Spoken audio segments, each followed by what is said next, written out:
for joining us today for the Grad School Prep Series How to Stand Out workshop. Joining us today is Kiala Kiko, Graduate Affairs Coordinator for Sciences. Today we'll discuss the characteristics of a competitive application, identify the skills and experiences that make you uniquely qualified for graduate study, and learn how to start preparing for your application. I'm going to hand it over to Kiala to get us started. So welcome everyone, and I thank you for joining this presentation. I know it's Friday and it's the end of the afternoon, and I'm sure everyone has had a very long week, so I do thank you for your attendance and your participation, and we'll go ahead and begin. So what I want to do is I think it's easier to go through the entire presentation, and we can take questions at the end, and we can always go back to the slides. I think it's easier in my experience to hold all questions to the end, and we can have a discussion, and we can always go back to our earlier slides. So in this presentation, we will cover and explore how you can start preparing for graduate school. And we'll examine important admission requirements and look at different strategies to identify your skills and your experiences. And then we will spend some time looking at some characteristics and some tips for preparing a competitive admission application for graduate school. So you're all here today, so congratulations. You've already started the process, and I'm sure some of you have already began this journey of exploring graduate studies and looking at graduate programs in schools that you're interested in. So you've already started now, and some of you have began for a while now. I always tell prospective graduate students that are interested in graduate programs, on my end, I work with the College of Sciences, so that's kind of my area, but I made sure that I made this presentation for a broad audience, for all academic disciplines, and I hope you'll get a lot from this presentation today. So I always tell students, cast your net wide. Even if you kind of have just a few graduate programs or universities in mind of what you're considering or where you want to go or that you plan on applying to, I always say cast your net wide. Consider many schools, consider 5 or even more programs or universities than that. Because as you continue to research different universities and different programs, then you can narrow it down to specific programs that you're really interested in. So cast your net wide, and it's really about finding the right schools, the right graduate programs for you. And that process begins by looking, I think, primarily 2 areas. One of those areas are the department websites. So when you go to university websites and the specific programs that you're looking at and exploring, you can go to their specific department websites and you can look at the graduate admissions requirements or the section of their department website that has information regarding their graduate programs and also their graduate admissions requirements. And the other important area to look for graduate admission or graduate program information are the graduate catalogs. So every university has a graduate catalog, just like you have an undergraduate catalog as undergraduate students. There's a graduate catalog for every university that breaks down all the graduate programs they have by college. And that's where you can really see a very good description of what the programs are, and more importantly, what the program characteristics are. So what are the degree requirements for those specific graduate programs? What are the required coursework? And as we've been talking about, what specifically are the admission requirements for those specific graduate programs? So when looking at the graduate catalog, you'll be looking at different program characteristics, such as whether this is mostly primarily a research-based program, or perhaps you're looking for a master's program that is primarily coursework, a coursework master's degree. And you also want to look at, besides the degree requirements, what is the culminating experience, as we call them? What is that final project or the final requirement that's a basically the final requirement for finishing your degree and receiving that graduate degree? So for example, for master's programs, those culminating experiences can vary. If you're looking at a research master's degree, most likely that culminating experience is going to be a master's thesis, which will be the compilation of your research put together in one cohesive document. And you will eventually have some kind of an oral defense of your research and your master's thesis. But there are often other culminating experiences or options. It might be a comprehensive exam. Some master's programs might have an option for you to do an internship, or it might be some other kind of final project. But that all varies between programs and different universities and different programs. So you'll get that information by really looking at the department websites and also the graduate catalog. So as you explore different programs and graduate programs, you want to look at all of those program characteristics, because you really want to get an idea of, if you decide to apply for admission there, what are you going to have to do to ultimately finish that degree and get that degree conferred. You also want to consider whether you're looking for mostly an in-person or on-campus program, or if you're looking for an online program or a hybrid program. So those are kind of decisions you'll have to make based on what your preferences are. And finally, the location.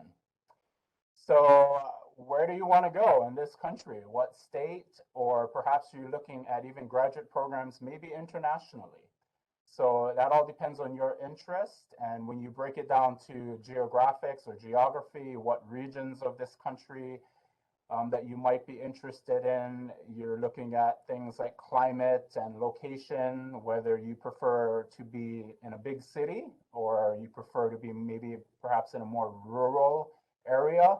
So certain things matter for you. You're looking for certain kind of locations and geography that you're comfortable with.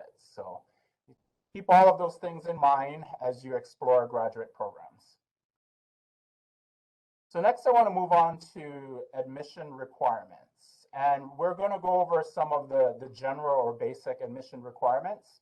And I'm going to go through these very quickly. So don't worry that I'm going through it very quickly, because later in the presentation, we'll circle back to a lot of these important admission requirements, and we'll spend more time really breaking down some of these admission requirements.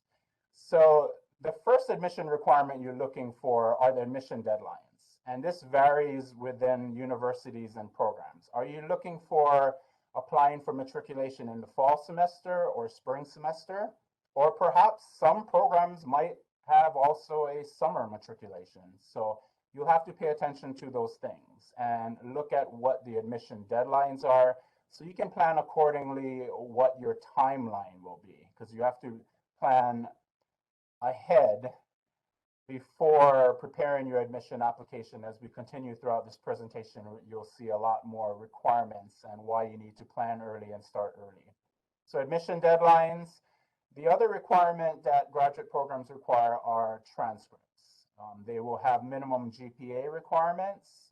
They might have certain coursework requirements. So you'll have to pay attention to what those GPA requirements are, what the coursework requirements are. Some graduate programs require the GRE exam or the graduate record exam, a general GRE exam, which we'll look at later in this presentation.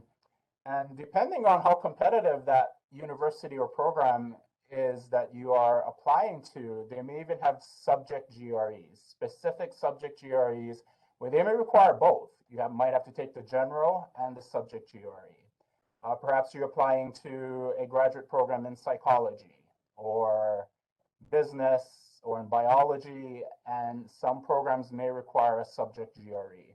So you really have to take the time and looking at what are the specific admission requirements for those programs. So you'll be prepared and know what you need to get ready for. A lot of graduate programs will also require recommendation letters. Generally, that's 2 or 3 recommendation letters. You'll also have to prepare a statement of purpose, a personal statement. So we'll look at both of these admission requirements later. And depending on what programs you're applying to, some programs are very writing intensive, especially if those careers require a lot of writing. Perhaps if you're looking at a master's program in journalism, maybe literature, or I imagine creative writing. Programs like this will often require writing documents where they will request that you submit several documents or pieces of writing that you've completed as an undergraduate student. So they can really look at your writing skills or what you have done as an undergraduate student in your academic disciplines. And finally, international admission requirements. If you are an international student on a student visa, very well aware that there are other international admission requirements. The same thing for graduate school. If you're going to be continuing on a student visa, then there are going to be additional international admission requirements that you need to pay attention to. All right. So let's now start looking at and really narrowing this down based on what we covered as far as exploring graduate programs and some of the characteristics to look for. And we talked about, how and where you can find those specifically information about the grad programs, being the department websites and also the graduate catalog, and then looking at the admission requirements.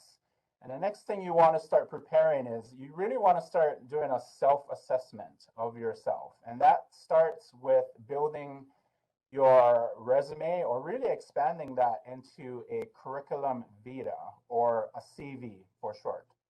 So what's a CV? Your CV is it's your academic resume. So all of your accomplishments as in your undergraduate years in academia, everything from any awards you receive, scholarships, any type of extracurricular activities or volunteer work, jobs, employment. You may do research projects, research experiences, internships, or like I said, even work and employment, student employment, any kind of maybe even leadership skills or roles that you played in college. It's basically all of your achievements, everything that makes you very unique, really, and special. Because part of this presentation is preparing for graduate school. And what we're focusing on right now is identifying your skills and experiences of really improving your chances of getting into graduate school and preparing that really competitive application. So by preparing a CV, that also allows you to self-assess and look at your strengths and your weaknesses. And so you can start looking at things like, all right, what's your GPA? You may have a very good GPA. Congratulations, that's really good, but that's not enough for graduate school.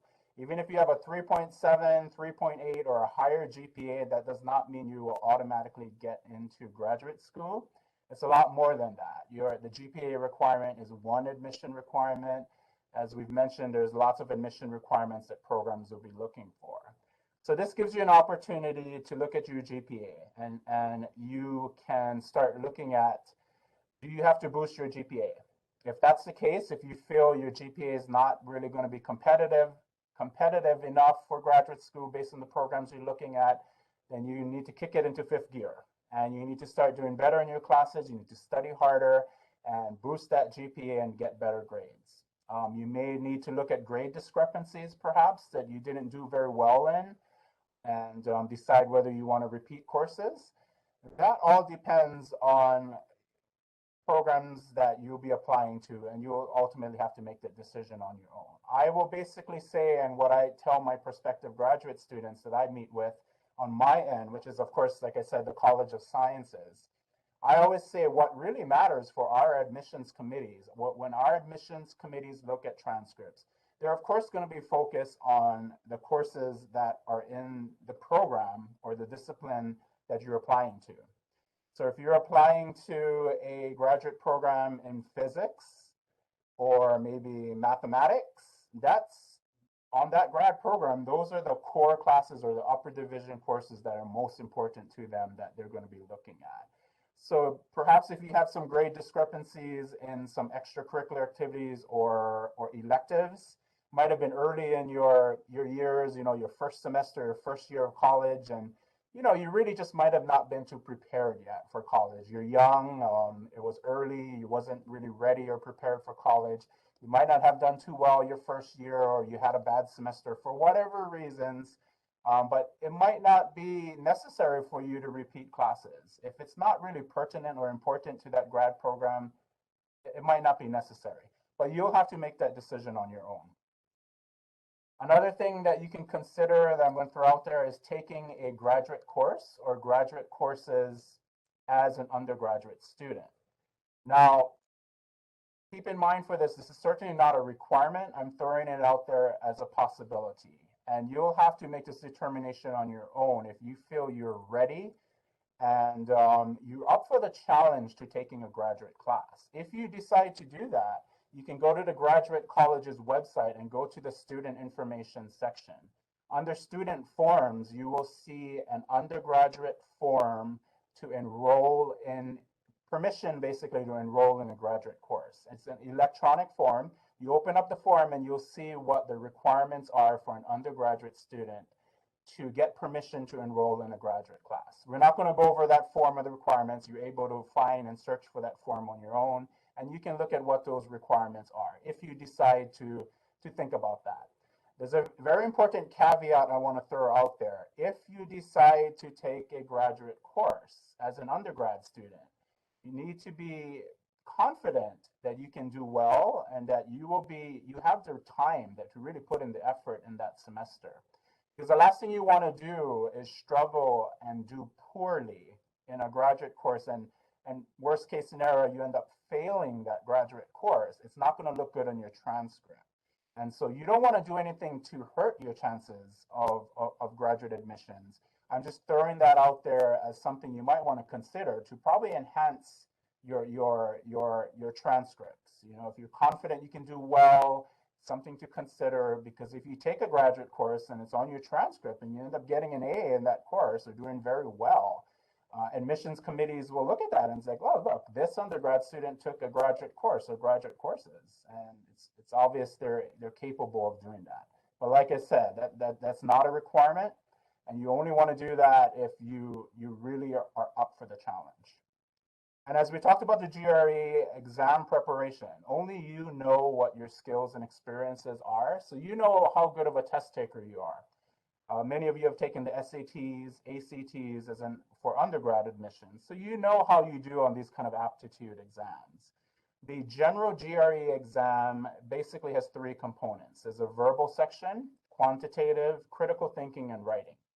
So based on your skills, what you may have to study or brush up on or prepare or plan. So for that, I throw out there to just keep in mind that maybe you have to set many months aside early before applying for admission, because you want to spend time studying for the GRE. And you can do a lot of those. There's a lot of practice exams online. You can find a whole bunch of GRE preparation websites out there that you can do some online research if you need it and you feel you need to practice, but that's something you'll have to do a self-assessment on if you really have to work on that. The other thing I want to throw out about the GRE exam, there are actually quite a bit of graduate programs out there that don't even require the GRE exam. So it's very important to look at the admission requirements of different schools and programs you're applying to, whether the GRE is even a requirement. So that's some of the things I want you to start looking at when you're looking at your skills and your experiences. And then we'll move on to networking, and research experiences. So a very good way of improving your skills and getting additional experience for graduate school is to look at research experiences. And this starts with networking with your faculty in your programs, also your academic advisors, and also graduate students. Start connecting with faculty, start connecting with graduate students, and even your academic advisors. A lot of your academic advisors have graduate degrees. So you can always ask them and network with them and get their insight if they have graduate degrees and what their graduate degrees are in.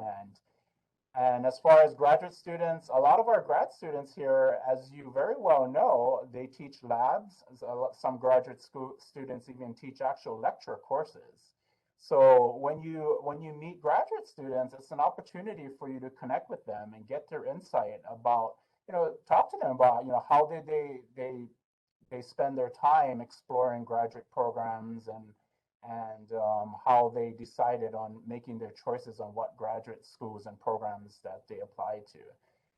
So get that insight from doing some networking with graduate students. And back to research experiences. So connecting with faculty, checking to see if there are research opportunities that they have to work in their research labs, or they have research projects that they're looking for undergraduate students.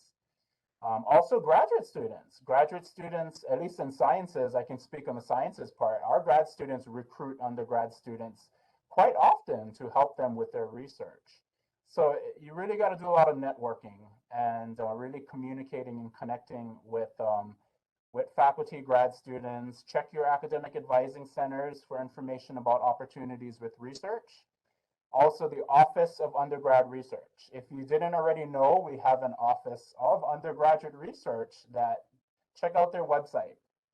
They have research opportunities that they have on their websites.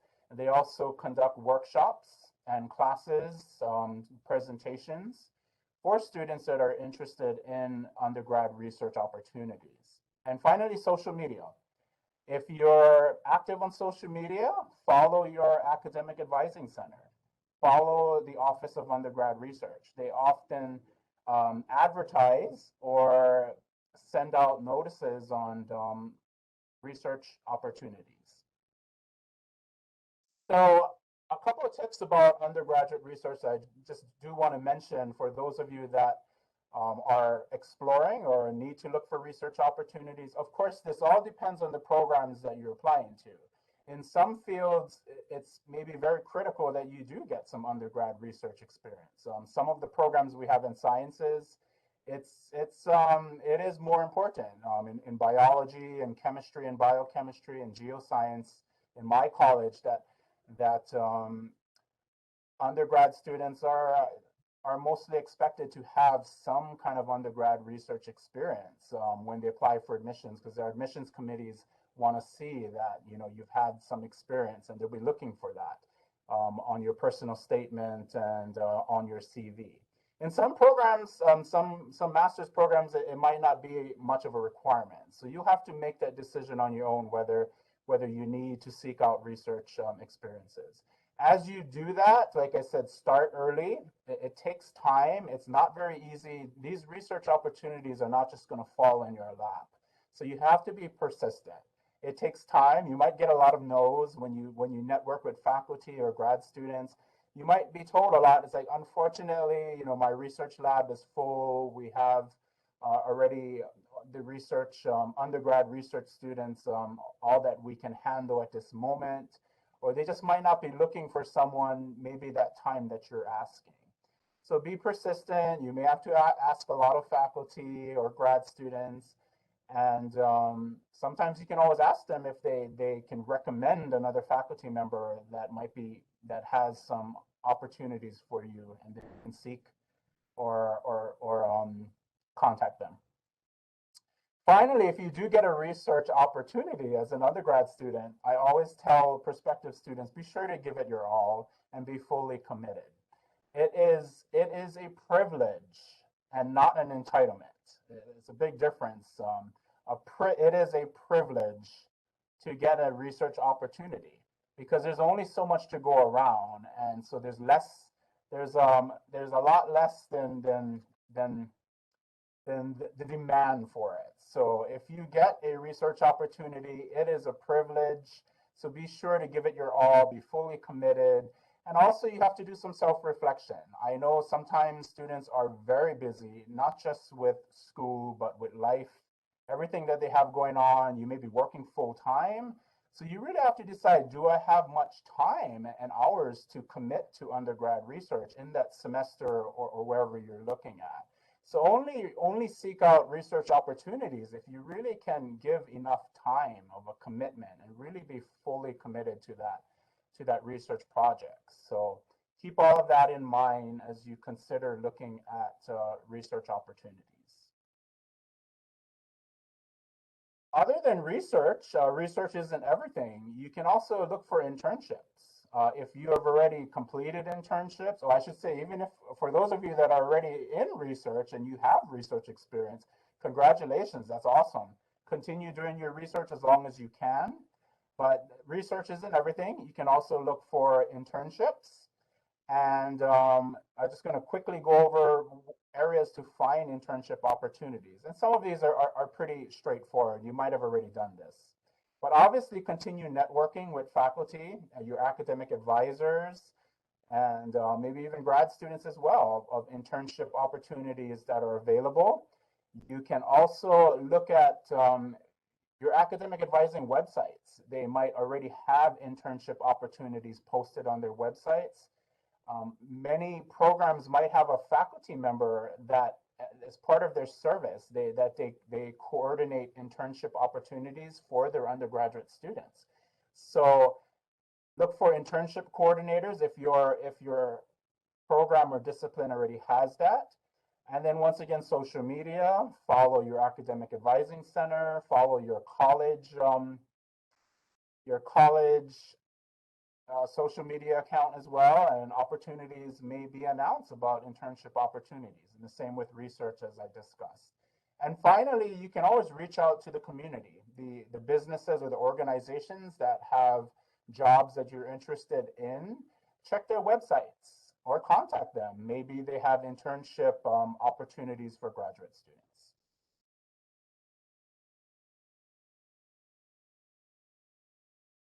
All right, let's move on to building a competitive application. And what we're going to focus on is a lot of the things that we've already covered on what, certain admission requirements that we've talked about. But now we're just going to focus on more specifics, and I'm going to go over specific characteristics and tips for you to consider. So we really want to wrap it up and bring it all together on building that competitive application. So we talked about building a strong CV. So if you haven't already done that, you need to do that and start building a CV and start adding on to it, because that's really going to help you to decide what your strengths and weaknesses are. And then you can decide what else do you have to improve upon, right, to build a competitive application. So we talked about research, internship opportunities to really improve your skills, improve your experiences, to make you even more unique and more special, to really stand out on your CV and with all your admission application requirements, so you can build that competitive application for graduate school. So research and experiences, internships that we talked about. The other thing that's a graduate admission requirement is the statement of purpose, also called your personal statement. It's very important that you check your admission application requirements for those programs that you're interested in and really read their instructions. Some of them may be very specific on their personal statements. They may have page limits, or really they're asking you to provide specific things. So these things that I'm going to go over are kind of the basic things or the important things that tips I want to mention. But the very important thing is always to look at the admission application instructions for those programs that you're applying to. You always want to tailor your personal statement to that specific program. So you're writing it basically to that admissions committee. So you should be spending a lot of time reading their graduate catalog and their program description and requirements, looking at their website, and really tailoring all of your skills, all of your experiences, and specifically how you're the right fit, and why are you choosing their graduate program? Why do you want to be admitted to that grad program? You are basically writing that personal statement in basically a two-page document and really trying to persuade the committee to really consider you of admitting them into their program. So you want to even think about reaching out to faculty and potential advisors in that program to check to see if they're recruiting graduate students that semester that you're applying to, because you never know. They may be retiring, or they may be taking a one-year sabbatical or something. And it's very important to look at not just one potential advisor. You want to look for several faculty or potential advisors in that graduate program, because it doesn't always work out where you get that research advisor that you want. So you may have to kind of consider other advisors, or as part of their recruitment and admission process, they will have to match you to potential advisors. You may not get your top pick, and maybe you might be able to match to your second or your third potential advisor, and so forth. This is your opportunity to really sell your story. Who are you? Why are you unique? What are all of your skills and experiences that we talked about? This is where you're going to compile all of that into that two-page personal statement, essentially. And it's very important that you be clear, you be concise, and you be compelling, and that you show who you are, your uniqueness, why you are enthusiastic, and the passion that you have either for perhaps research that you've already done as an undergrad student and you want to continue that kind of research in graduate school, or if it's not a research master's program or a research degree, then what are you enthusiastic or passionate about to study as a graduate student in that program? And more importantly, is why is that program a match for you? Yeah, you need to show that admissions committee that you really spend a lot of time researching their website and their program, and that you feel you are a very good match for that program, that you really want it. You have to show that enthusiasm and that zeal, that passion. And like we said, you want to identify several research mentors and advisors. And also you want to think about what's your contribution to that program or field? What do you want to add, or how can you help? What do you bring that you have currently in your skill set and your experiences that you can bring to that graduate program? Those are the kind of things that gets admission committee members that are going to be reading your personal statement. They're going to be reading your letters of recommendations that we'll talk about in the next slide. You have to find ways of standing out, because you have to remember that these admissions committees are made up of faculty members. Sometimes it's 3 members. It can be 5 or even more than 5 faculty members, depending on these admissions committees. They have a lot of these personal statements to read, and they're looking at your transcripts, and they're going to be reading your recommendation letters. But a lot of times it's this personal statement that's really important, that can really be, what piques their interest and gets their attention. Like, whoa, this is a really special student. I think we need to consider recruiting into our program. So take a lot of time to write a very good personal statement. And like I said, you really have to tailor that statement specifically to that program. So if you're applying to 5, 6, 7, or 10 different programs or universities, you're going to be writing a lot of personal statements in the sense that you're going to be tweaking them or really personalizing or tailoring them to the program. So you basically might have a template, right, where you already kind of have all of your template, in the sense where you're saying why you're qualified based on your skills and your experiences, but then you're going to have to tweak it special for every program. So take a lot of time on preparing that, and consider all of these tips that I mentioned. And also you want to go online and look at other examples of personal statements. Check out different websites that have recommendations and tips for writing personal statements. Don't just take my recommendations here, because I have my biases because I'm in College of Sciences. So I've screened a lot of admission applications for science students or prospective science graduate students. So that varies a lot depending on what your academic discipline is. So check out many sources and websites and not just what I went over here in this presentation. But that should give you a lot to think about for sure. So recommendation letters that we talked about. Basically, normally graduate programs will require either 2 or 3 recommendation letters, but that's something you want to be checking in the admission instructions of the programs that you're interested in. Basically, we're looking at academic, non-academic. Some programs might require all academic, being like all academic faculty or college related. If they don't specify, then you can also go with non-academic requirements or non-academic recommendations, I should say. So it can be your boss or supervisor for a job or volunteer work that you've done. Check the application instructions. I always tell students, prospective students, you got to go with your strongest. So if you feel that you have 2 strong academic, but not really a 3rd strong academic, and if the program doesn't specify that they have to be all academic, then your 3rd recommendation letter, you can go with a non-academic if you feel that it's going to be stronger for you. It's whatever is best for you to make you as competitive as possible. Some things to keep in mind, you always want to ask faculty very early. They're very busy writing lots of recommendation letters. They teach, they do research, they have tons of service.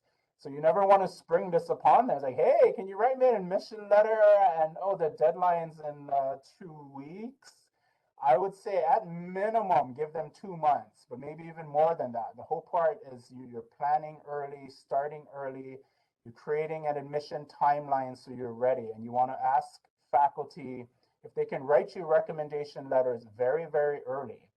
And then if they agree to write recommendation letters for you, make it even easier for them, help them. You want to always provide your CV. You've spent so much time putting your CV together. It's time to share it and let that benefit you. So if a faculty member is writing a recommendation letter, or even your boss or your supervisor, share your CV so they know everything about you and what you've accomplished as an undergrad student to help them write you an even better recommendation letter.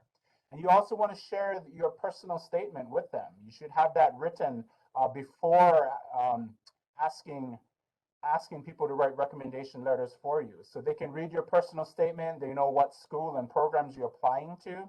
Give them as much information possible so they can write the best, the strongest recommendation letters for you to make you super competitive for graduate admissions.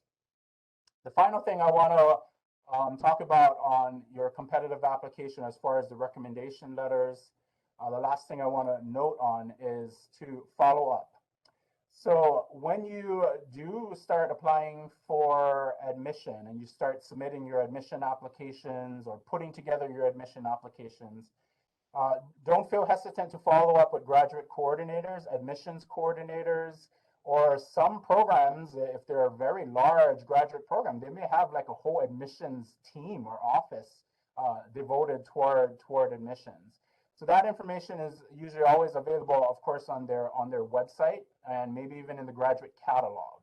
So who do you follow up for questions on your graduate admissions application, whether you want to confirm application documents or clarify perhaps some questions that maybe you're unsure about. So don't just assume. If you're unsure, reach out and ask them. Some things to keep in mind when you do follow up with departments or admissions coordinators. And just keep in mind, I know you're very anxious and excited, but always remember, be respectful and very important to be patient. Sometimes it may take, a couple business days, hopefully not too long, but if it takes a while for them to respond, be patient. Maybe, if it's a week has passed by and you have not gotten an email back or response, then send a nice follow-up email. But just use some good judgment. And like I always tell prospective students, always be respectful, be patient. You're trying to get admitted into their grad program. So you never want to send out something that can be, misconstrued as something that's rude or maybe some kind of like in a negative light or connotation. So be respectful, be patient, and use good judgment. All right, so let's wrap it up, and then we'll go to questions. But basically, as you have listened to, and hopefully I've provided some useful information that maybe you haven't considered, and you'll find it important to or very useful. But as you can see, graduate school admissions are very competitive, and it's very important to start early planning, and you create a timeline based on the programs you're interested in, starting with the admissions deadlines so you can prepare early. You know what the admissions requirements are, what you have to improve upon, right? By building that strong CV. What skills and experiences do you have to gain on? So build a strong CV and all the things we talked about on looking at what those admission requirements are. How do you make yourself more competitive? Because you want to stand out. You want that admissions committee, when they're reading your recommendation letters, when they read your personal statement, when they look at your admission application, you want to be unique. You want to stand out, because those are the students that are going to get admitted into the program. Are the best students are going to that rank top of all the prospective students that are applying to that graduate program. It's the students that stand out, the students that are special and unique. Those are the students, those are the prospective students that admissions committees will say, wow, I think we should recruit this student into a program. And it's not just your admission application. Many programs will require also interviews as well. So that's something else to keep in mind, but that would be like the later stage of the admission process. If you're applying to a program that's very competitive, it's the top ranked prospective students after the admissions committee reviews everything that will be interviewed. And then ultimately they'll make the final decisions on what students to admit and recruit into the graduate program.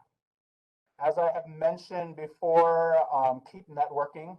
Keep networking with faculty, with graduate students, with academic advisors, with as much people as possible that can help you basically grow as an undergrad student and improve on your skills and your experiences so you can be a very competitive prospective graduate applicant in the future.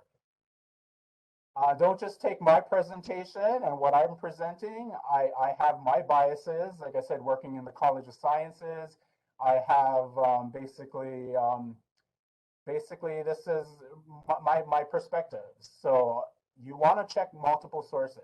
There's tons of websites out there that can help you to prepare for grad school. Basically everything I went over, all of these things, you can find more sources, more websites out there that can help you. And like I said, network with people, all of the people on campus. Use everything, every tool, every person out there that you come across that can help you to become a better undergrad student and to become a better prospective applicant in the future. With that in mind, we're pretty much there, and so I want to open up some time for questions. I want to wish you all the best of luck with your future goals and the best of luck on your endeavors. Whatever you decide to do, I hope a lot of you will apply for graduate school, and hopefully you found this information useful to get you really to plan early and build upon all of your skills that you have, but become a better and a stronger applicant or prospective student in the future. So thank you all for attending. And I know, like I said, it's Friday and I know it's a long week, it's late afternoon. So thank you for your time and your attendance. So I'm open for questions.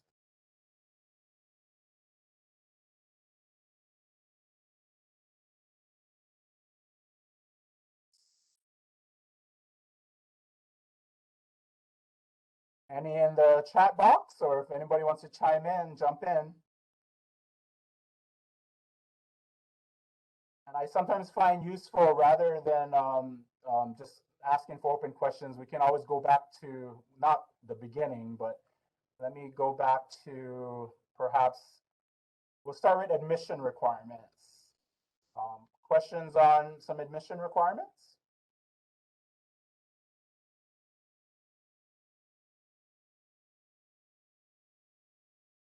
How about, we talked about building your CV or your GPA requirements, the graduate record exam, the GRE, questions on those admission requirements?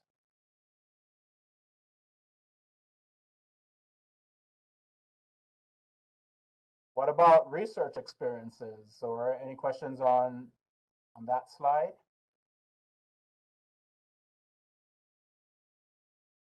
Internships? Then we moved on to building a competitive application, which is basically really wrapping or really narrowing down all of these admission requirements, or at least some of them, the major admission requirements on building your competitive application. Any questions coming in?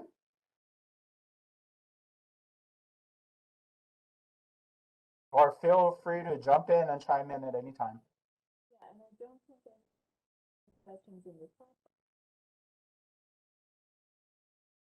So what, in my opinion, makes a personal statement unique? Oh, okay. That's a very good question.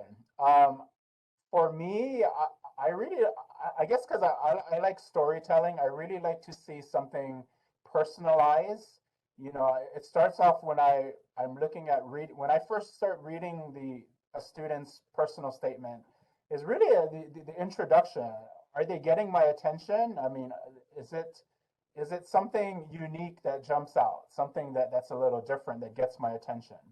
And then I start reading through more of the letter. It's very important that I see very concrete examples, very specific examples of what your qualifications are, the skills that you have, that they're very, either not necessarily just unique things, but they're very amazing achievements, whether it's research or that internship opportunity that you had, or accomplishments that you've had as an undergrad student. It's basically things that are salient, that really jump out. So that's why we talked about, how important it is to really do a self-reflection on yourself by building a CV and deciding what do you have to improve upon, right? Whether it's skills or experiences. So that's, I guess, what I look for in a personal statement, is a good attention getter. I really look for those really specific examples of things that really jump out from the page. Ultimately, it becomes a comparison, a juggling act between, after you're reading multiple personal statements, the really good ones, the really special ones will really jump out at you. So that's why I cannot emphasize how important it is to spend a lot of time. You should be writing multiple drafts of a personal statement. Every time you think you're done and you read your personal statement, if you constantly say, oh no, I can make this better, or you constantly change things, that's probably a good thing. The more time you spend on it, probably the better. It should be something that you go through multiple drafts. And don't feel, if you need different eyes, to read that or something, maybe you can get other people to read and get their thoughts or feedback on it. Because sometimes we all have our biases, right? And we think, oh, okay, this is good, but maybe get some other eyes on it and have other people read it and share their thoughts or something.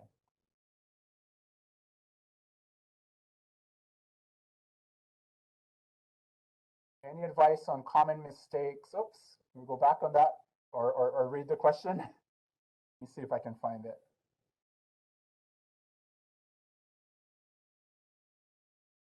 Oh, maybe if I stop sharing, then I'll get. I can take that question. So, person is asking, I also wanted to know if you had any advice on common mistakes we should in our personal statement.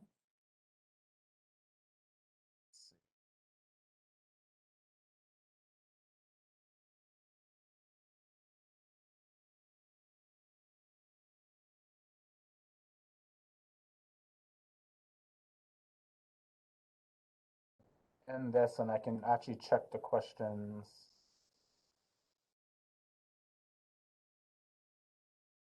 Ah, there we go.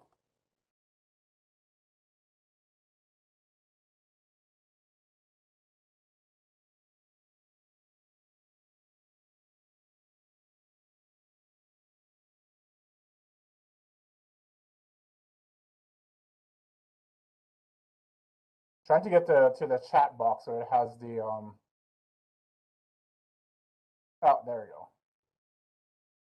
Well, maybe not so much.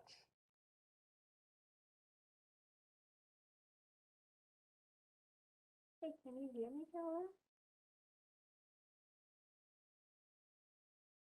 Go ahead and read the question again. Sorry. Yeah. She's asking, I also wanted to know if you had any advice on common mistakes we should avoid when writing our personal statements. Okay, so things to avoid. I definitely don't. You don't want to. It's important to be precise and concise. I would say, like I said, providing very specific examples, avoiding being too wordy or too lengthy. There's often that saying, right? If something can be said in 3 sentences rather than 10, try to be precise and concise. I would say that's something that might be a not just for myself, but I can speak based on experiences on many other faculty and admissions committees where they feel that personal statements might have not been specific enough. Not and another thing that we talked about, or that I talked about really tailoring your personal statement to that specific department or program. That is very important. We often come across personal statements that we read while looking at applications, and we discuss amongst faculty. It's like, I'm not sure if this is the right graduate program for this student based on kind of what their interests are. So I think that'll be one of my biggest pet peeves in reading personal statements is you really have to tailor that your personal statement specifically to that program. So take the time to really reach out to faculty in that program, that what you're interested in doing as a grad student, whether it's research wise or other things, that program really is the right fit for you. That I would say is very important. Have any more questions? So before we end today's session, we would like to thank Kiala for sharing his time and expertise with us today, and thank you our participants for joining us today. Before you all log off, please take a few minutes to fill out this workshop feedback survey we dropped in the chat. I hope everyone has a great rest of the day. Thank you. Thank you. Have a nice day and have a great weekend. Thank you. Thank you again.